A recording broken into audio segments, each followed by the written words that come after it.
I have a lot of sympathy for some of the things that Keir Starmer alluded to there. You know, so many people followed the rules. You didn't you go to funerals. You weren't allowed to stay around after your child had been born, etc., etc. Rules that I would say actually were inhumane.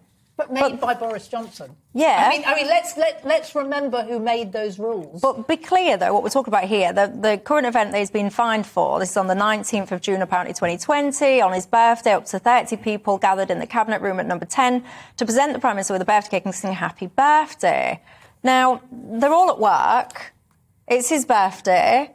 And they just present a cake, sing happy birthday and crack on with their work. OK, so that's what one of his people said. He was ambushed by cake. Come on. This was a party. Parties were forbidden. I mean, what we know was that... Scarlett, a party? Has no one ever at work popped up with a cake and said happy birthday? That's not a party.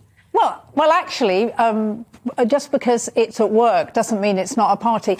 What gatherings, social gatherings were forbidden. They were forbidden by the Prime Minister. I don't know how many people didn't have birthday parties. I certainly know of a lot of people who did not have birthday parties because they were against the law. But so all of that is really terrible. That this is just one of at least a dozen parties that were held in Downing Street. So, you know, it was Partygate. But actually, he went to the House of Commons and said to the House of Commons, no rules have been broken. So not only did he knowingly break the rules that he'd made, but he then went to the House of Commons and said no rules have been broken. And So what do you want to happen now, then? Do you think he should resign? Yeah, I do think he should resign. Really? I think what is the point of having a Prime Minister who makes pretty inhumane rules, as you say, and then breaks the ones he finds inconvenient? So in the middle of a war, pretty much. We are not at war, right?